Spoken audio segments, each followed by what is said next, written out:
চলন বিলে সরিষা আবাদের নতুন সম্ভাবনা দেখাচ্ছে সেখানকার কৃষিখাত। স্বল্পমেয়াদী এই ফসল চাষে লাভবান হচ্ছেন স্থানীয় চাষিরা। কৃষি সম্প্রসারণ অধিদপ্তর বলছে, মধু আর সরিষা মিলিয়ে স্থানীয় অর্থনীতিতে যুক্ত হচ্ছে অন্তত ২,০০০ কোটি টাকারও বেশি। উন্নত জাত আর প্রযুক্তির সম্প্রসারণ করা গেলে ভোজ্য তেলের আমদানি নির্ভরতা অনেকটাই কমানো সম্ভব হবে বলে মনে করছেন এই খাত সংশ্লিষ্টরা। একই সঙ্গে সমৃদ্ধ হবে দেশের অর্থনীতিও।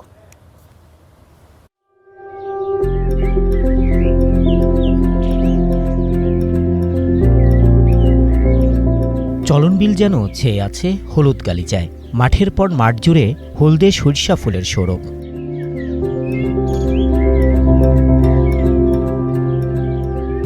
সিরাজগঞ্জ, পাবনা ও নাটোরের ৯টি উপজেলায় বিস্তৃত দেশের সর্ববৃহৎ এই বিলের ছবিটি এখন ঠিক এই রকম।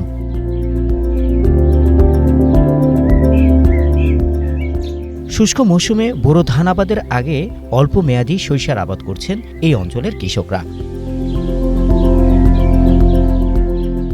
অন্য ফসলের চেয়ে উন্নত জাতের সরিষার আবাদ এখন লাভজনক বলেই কৃষকদের মূল্যায়ন। যেমন বাড়ি ২০ জাতের সরিষার ফলন বিঘাপ্রতি অন্তত ৭ থেকে ৮ মণ, খরচ মাত্র ৫ থেকে ৬,০০০ টাকা। অন্য বছরের চেয়ে এই বছরে আমার শস্যের ফলন ভালো দেখা যেতেছে এবং এই মাঘে শস্যের চেয়ে আমাদের সেতি শস্যের ফলন আরও ভালো পাওয়া যায়। এটির জীবনকালও স্বল্প জীবনকাল, পাশাপাশি এটিতে কোনো রোগ পোকামাকড়ের আক্রমণ খুব একটা পরিলক্ষিত হচ্ছে না। সরিষা বেশি চাষ হয় কারণ অতি দ্রুত এই ফসলটা ফলে। আর সরিষা থেকে আমরা যেমন ভোজ্য তেল পাই, তেমনি আমরা সরিষা থেকে মাছ চাষ এবং গরু চাষের জন্য আমরা খোল উৎপাদন করে থাকি।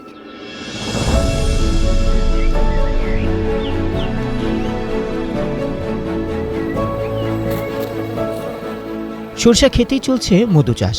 এতে সরিষার পরাগায়নের যেমন সুবিধা, তেমনি মধু চাষ করে আসছে বাড়তি আয়। ৩,০০০-এরও বেশি মৌ বাক্স বসিয়েছেন প্রায় ২ শতাধিক মৌয়াল।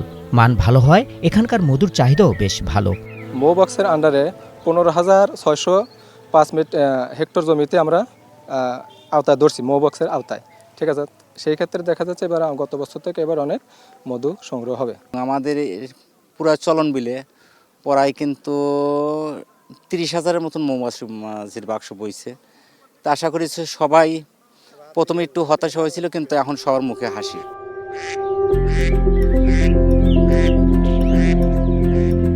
মাত্র ২.৫ থেকে ৩ মাসেই প্রায় ২ লাখ টন সরিষার উৎপাদনের আশা করছেন চলন বিলের চাষিরা। কৃষি সম্প্রসারণ অধিদপ্তর বলছে, মধু আর সরিষা মিলিয়ে স্থানীয় অর্থনীতিতে যুক্ত হবে ২,০০০ কোটি টাকারও বেশি, যেখানে শুধু সিরাজগঞ্জ অঞ্চলেই বাণিজ্য হবে ১,০০০ কোটি টাকার উপরে। সরিষা উৎপাদন বৃদ্ধির ক্ষেত্রে আমরা কৃষকদের উদ্বুদ্ধকরণ, ট্র্যাডিশনাল ভ্যারাইটি সেগুলো রিপ্লেস করা এবং কৃষি প্রণোদনা কর্মসূচির আওতায় তাদেরকে বিনামূল্যে বীজ এবং সারের সহায়তা দিয়ে থাকি। এছাড়া ভৌগোলিক কারণে উল্লাপাড়া সরিষা উৎপাদনে খুবই ভালো।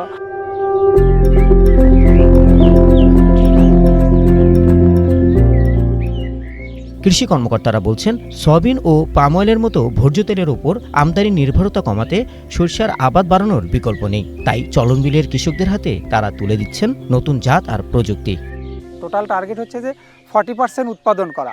সে গত বছর আপনারা জানেন যে আমরা ইতিমধ্যে দেখেছি যে আমাদের সরিষার যে আবাদ বৃদ্ধিতে যে কর্মসূচি, তার কারণে প্রায় 10% তেল উৎপাদন আমদানি করা আমাদের কমে গেছে।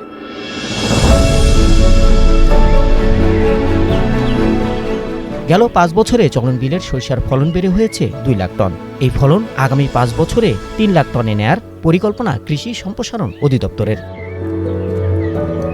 Rahman Foyez, star news, Ullapara, Sirajganj.